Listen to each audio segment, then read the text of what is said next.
Nació entre el polvo de los cortijos y el llanto de los cantes viejos.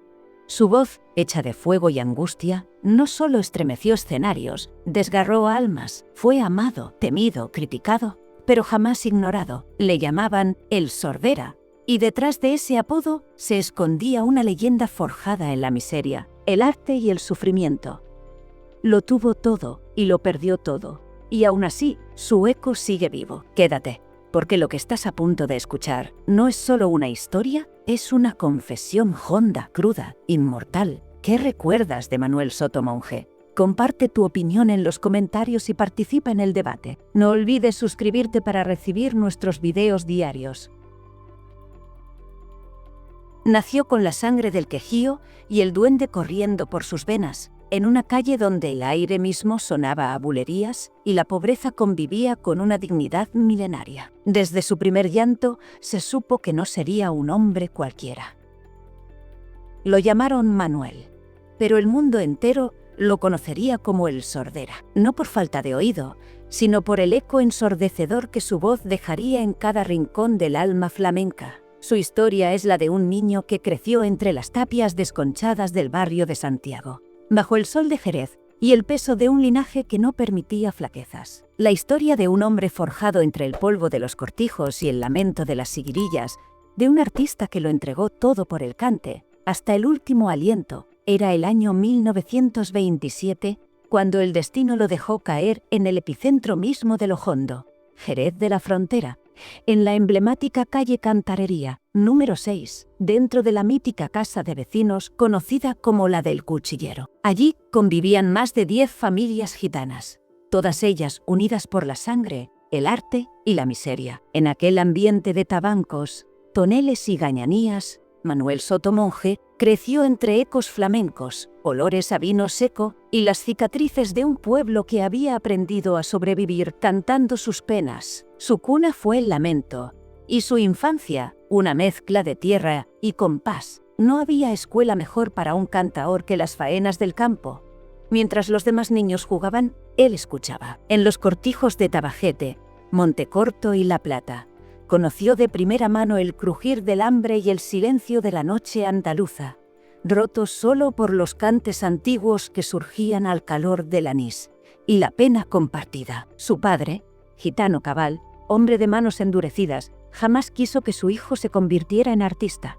Sabía que aquella vida era ingrata, sin techo ni pan asegurado. Por eso, le enseñó el oficio del tonelero, del pescaero, del jornalero, esperando que el arte se quedara como afición de taberna. Pero el destino no perdona cuando el duende ha elegido un cuerpo donde alojarse. A pesar de los deseos paternos, Manuel se escabullía los domingos para ir a las reuniones de cantaores. En los mostradores de los tabancos, mientras se golpeaba la madera con los nudillos, absorbía el arte como un obseso. Escuchaba con los ojos cerrados las voces de tío José de Paula, Paulera, el Chozas y su propio tío. Todos ellos almas desgarradas que cantaban por no morir. En esas madrugadas, entre humo y compás, fue injertando en su ser la semilla de lo que un día florecería como uno de los cantes más personales y dolientes del flamenco. Con apenas 17 años, ya había dejado atrás la inocencia. Había servido a la patria como buen ciudadano, pero al regresar del servicio militar, algo dentro de él se rompió. La necesidad de cantar se volvió imperativa, tan urgente como respirar. Su primera actuación fue en La Moderna, sustituyendo a un cantaor de apodo El Carabinero. Aquello no fue una actuación más. Fue el comienzo de una entrega absoluta a una vocación que lo devoraría por dentro, pero que también lo elevaría a los altares del arte. En aquellos días, la vida era un constante equilibrio entre el amor por el cante y la necesidad de alimentar a su familia, que había formado junto a Lela Barea Antúnez, una mujer de raza, hija del linaje del Gloria. Con varios hijos ya en brazos, Manuel trabajaba donde podía y cantaba donde lo dejaban. Su nombre empezó a sonar en las ventas de señoritos del Parque González Ontoria, un escenario sin focos donde los artistas mendigaban respeto a cambio de unas monedas. Allí, entre palmas sucias y miradas altivas, se hizo cantaor. Allí aprendió que el cante no es solo técnica ni compás, sino alma herida, lamento encajonado, fuego contenido. Todo cambió el día en que Beni de Cádiz lo escuchó.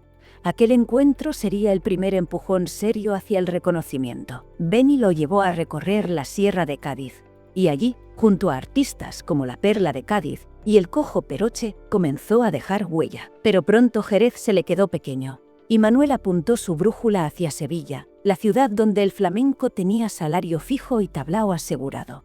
Su llegada al cortijo El Guajiro supuso un paso de gigante. Fue allí donde se ganó el respeto de figuras como Matilde Coral o Rafael el Negro, a quienes acompañaba al cante con esa mezcla única de tradición y angustia vital. Su nombre empezó a pasar de boca en boca, como un secreto que solo los entendidos sabían valorar. Pero Manuel no se conformaba. Con una familia cada vez más numerosa, tomó la decisión más arriesgada de su vida: partir a Madrid. Era mediados de los años 50 y la capital hervía de flamenco. El gitanillo de Triana, impresionado por su cante, le habló del tablao El Duende, y Manuel allí se presentó, dispuesto a dejarlo todo por el arte. Fue entonces cuando ocurrió el encuentro que lo marcaría para siempre. Manolo Caracol, el genio del cante, lo escuchó, lo miró con esos ojos que todo lo sabían y le dijo que tenía que cantar en su tablao, Los Canasteros. Aquel lugar no era un tablao cualquiera. Era el templo sagrado del flamenco más rancio, el punto de encuentro de la élite cantaora. Estuvo allí 5 años seguidos, cantando en los pases, en las fiestas privadas, en las madrugadas eternas donde solo quedaban el cante y el alma desnuda.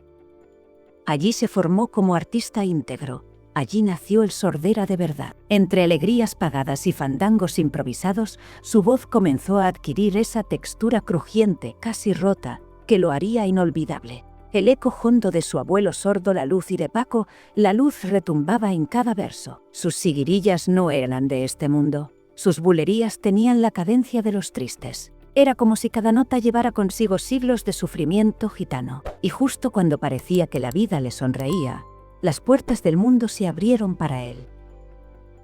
La voz de El Sordera traspasó las paredes de los tablaos madrileños y empezó a colarse en los oídos más selectos del flamenco. No tardaron en llegar las primeras grabaciones, las que darían forma física al eco telúrico que salía de sus entrañas. Participó en una de las obras más sagradas del vinilo hondo, Canta Jerez, de 1967, un disco mítico donde compartió protagonismo con figuras irrepetibles. Allí dejó registrados fandangos del Gloria, siguirillas desangradas y bulerías con el sello indeleble de su barrio. Cada corte era un trozo de su alma, cada queja un latigazo a la indiferencia. Fue entonces cuando su cante rompió fronteras. Enrolado en las compañías de María Rosa y Manuela Vargas, su arte recorrió Europa, América y hasta Asia. Londres, París, Nueva York, Sudáfrica, Nueva Zelanda, países que ni siquiera pronunciaban bien su nombre, se rendían ante su voz. Pero el Sordera no era un cantaor de escaparate. Llevaba la cultura de sus gentes, la verdad de su raza, el temblor de sus ancestros. Y eso traspasaba idiomas, continentes y barreras. No necesitaba artificios ni escenografía. Su garganta bastaba. Aquel gitano de Jerez, que había comenzado cantando a nudillos en las ventas del parque, se convirtió en embajador del flamenco más puro. Pero lejos de acomodarse, usó su nuevo estatus para reinventarse. Fue entonces cuando la Cátedra de Flamencología de Jerez le otorgó la Copa Jerez, uno de los galardones más prestigiosos del arte hondo. Era 1974, y Manuel, lejos de sentirse satisfecho, tomó el reconocimiento como una señal. Había llegado el momento de consolidarse como cantaor en solitario. Comenzó una etapa de grabaciones personales, profundas, honestas, acompañado por guitarristas de la talla de Félix de Utrera. Su primer recital como solista tuvo lugar en el Club Urbis de Madrid, un evento que cambió su rumbo. Aquel fue el primer paso de su nueva vida artística. Recitales en peñas flamencas, festivales andaluces, ciclos de arte puro donde el público no iba a aplaudir modas, sino a buscar verdad. Y el Sordera era verdad, dolor, instinto, temblor. En 1983, su carrera alcanzó una cima indiscutible: el Premio Nacional de Cante. Al año siguiente, su consagración definitiva llegó durante la cumbre flamenca del Teatro Alcalá Palace, en Madrid. Con la guitarra de Juan Habichuela sonando como un rezo de fondo, Manuel cantó como si le fuera la vida en ello. Fue un momento único, un estallido de duende que hizo temblar las paredes del teatro. La crítica se rindió, el público lloró y los compañeros lo reconocieron como lo que era, una leyenda viva. Pero tras cada éxito había un precio. En su interior, Manuel acumulaba una mezcla peligrosa de emoción, fatiga, responsabilidad y angustia. El cante lo consumía. No era un oficio, era una necesidad. Y esa necesidad era también un castigo. Su voz, ese instrumento sagrado, comenzó a resentirse con el paso de los años. Los excesos de la vida, los kilómetros a la espalda, las noches sin descanso, todo dejaba cicatrices. Pero él nunca se detuvo. Siguió cantando mientras pudiera sostenerse en pie, entregando su alma en cada festival. A pesar del reconocimiento y la fama, nunca abandonó la humildad. En las peñas flamencas lo recibían como a un padre. En la peña Tío José de Paula impartía sabiduría sin dogmas, enseñando a los jóvenes con la paciencia de quien sabe que lo importante no es la técnica, sino el alma. Fue padrino del aula de flamenco de la Universidad de Cádiz, una distinción que él agradeció con lágrimas, porque a pesar de ser un referente mundial, Manuel seguía siendo el niño de la calle Cantarería, aquel que soñaba con cantar, mientras su padre le pedía que buscara un trabajo estable. Su discografía se volvió una crónica viva del barrio de Santiago. Cada fandango que grababa llevaba consigo el aroma de su calle, el eco de su casa, el compás de su infancia. En especial, los del Gloria, aquellos cantes que había mamado de pequeño y que ahora devolvía con su voz curtida por el tiempo. Su especialidad, la bulería por soleá. Era como si su garganta hubiera sido creada para ese estilo. Su cante era como un grito ahogado, un borbotón de angustia que se volvía arte. Los críticos lo describían como una voz astillada, quebrada, rancia, crujiente, pero también como una voz que elevaba el alma, que rompía el tiempo. Su temperamento en el escenario era de otro mundo. Cantaba desde el dolor, desde la víscera. Su arte era un incendio que no admitía medias tintas. No había estrategia ni cálculo, solo instinto. Y eso lo hacía imprevisible, mágico. Nunca se sabía cómo terminaría una seguirilla, ni si aguantaría hasta el final. Pero cuando lo hacía, el público se ponía en pie conmovido hasta las lágrimas. Fuera del escenario, Manuel era un hombre sereno, generoso, de palabra justa.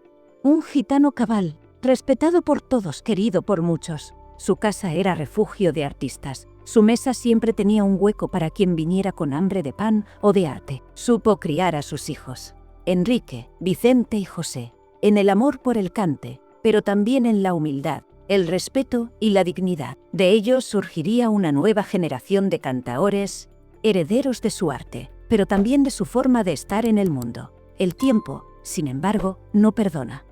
Y el cuerpo de Manuel, como su garganta, empezó a quebrarse poco a poco.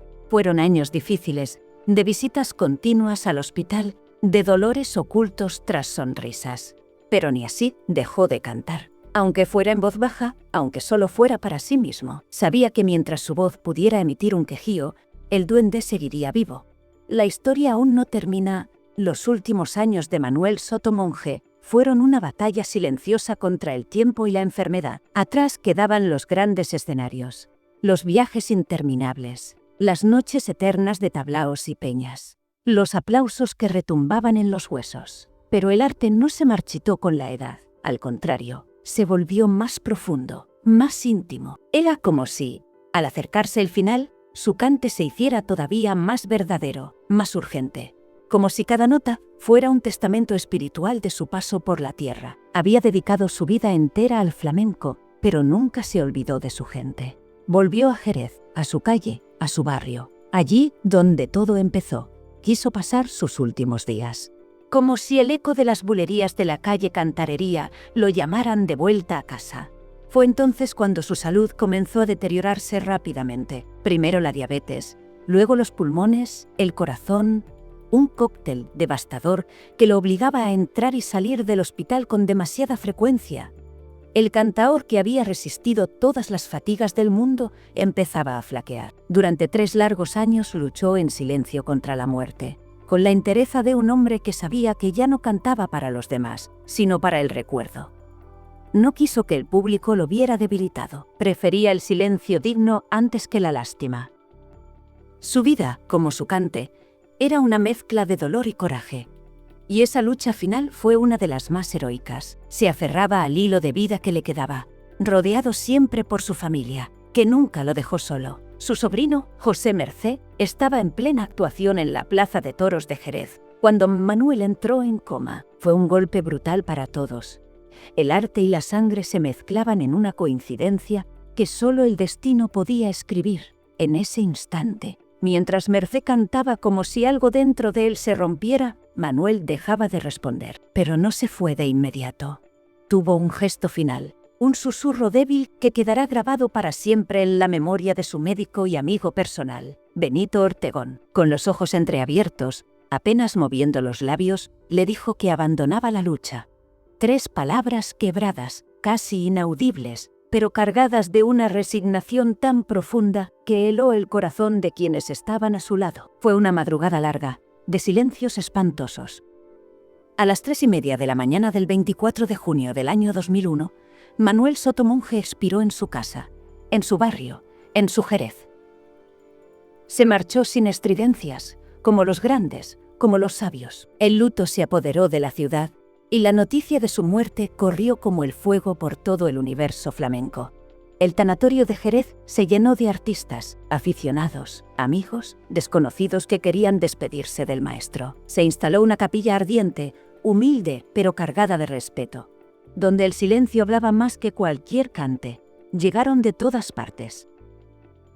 Cantaores, bailaores, guitarristas, críticos, viejos aficionados, jóvenes que lo habían conocido solo por los discos. Todos tenían una historia con el Sordera. Todos le debían algo, y allí estaban también sus hijos, sus sobrinos, su viuda, tía Lela, sus hermanos. La familia del arte y la de la sangre se abrazaban entre lágrimas, sabiendo que algo grande había terminado, que se iba no solo un cantaor, sino un pedazo de historia viva. El sepelio tuvo lugar en la iglesia de Santiago, el mismo templo que lo había visto crecer, cantar y llorar. Allí se concentraron cientos de personas, en una manifestación de duelo como pocas veces se ha visto en Jerez. Porque Manuel no era solo un artista, era un símbolo, un ejemplo de integridad, de pureza, de lucha. Uno de los últimos patriarcas gitanos del flamenco más auténtico. La pérdida fue tan sentida que el Ayuntamiento de Jerez, que estaba en pleno proceso para nombrarlo hijo predilecto de la ciudad, apenas pudo terminar el expediente. El reconocimiento, aunque póstumo, llegó en 2003, cuando se oficializó ese título que tanto merecía. No fue un simple gesto institucional, sino un acto de justicia para quien llevó el nombre de Jerez por el mundo con orgullo, verdad y una voz que parecía arrastrar siglos de historia. Pero su legado no murió con él. Su arte quedó en decenas de grabaciones, en las noches que otros contaban haber vivido con él, en los cantes que dejó en el alma de quienes lo escucharon. Y sobre todo, en su sangre, porque sus hijos, Enrique, Vicente y José, siguieron su camino.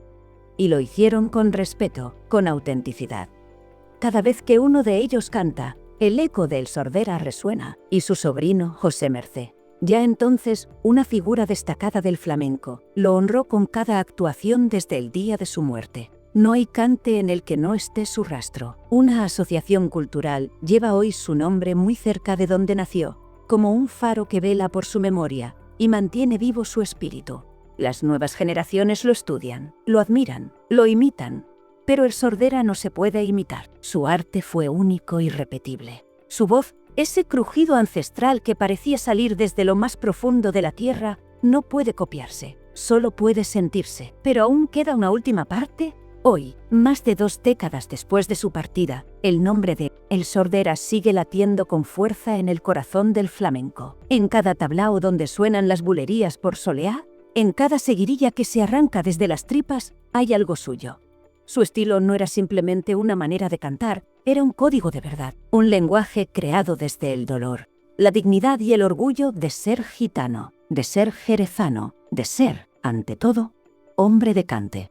Su legado está vivo en la sangre de sus hijos, artistas por derecho, que han sabido mantener la llama encendida sin deformar la herencia. Enrique, Vicente y José no han sido meros herederos del apellido, sino dignos portadores de una escuela de cante única, una forma de entender el arte desde la autenticidad más feroz, cada uno con su personalidad, pero todos con un mismo pulso, el que aprendieron en casa, viendo a su padre convertir el dolor en arte y el arte en vida. Y si algo caracteriza a la estirpe del Sordera, es esa fidelidad a los orígenes, a la pureza del cante. En tiempos donde muchos se doblan al mercado, su linaje se ha mantenido firme, leal a los sonidos hondos de la calle nueva, de la cantarería, de los cortijos donde Manuel aprendió a respirar a compás. La crítica lo sabe, el público lo reconoce. En cada recital donde un soto canta, hay una sombra protectora, un eco crujiente que susurra desde el más allá. El Sordera fue mucho más que un cantaor, fue un símbolo de resistencia, un guardián de la memoria flamenca, un hombre que nunca claudicó ante la superficialidad, que defendió el cante como se defiende la vida, con uñas, con dolor, con alma. Su voz, hecha de astillas, sigue clavándose en quien la escucha, recordándonos que el flamenco no es una moda, es una herida que canta. Y por eso, hoy más que nunca, su figura se yergue como un pilar. En un mundo que olvida con facilidad, Manuel permanece. ¡Atención! No te vayas. A continuación te aparecerán en la pantalla más videos sugeridos que te van a gustar. Y recuerda, los secretos escandalosos están en Cotilleos de los Famosos, tu canal de YouTube. Muchas gracias por haber llegado hasta aquí.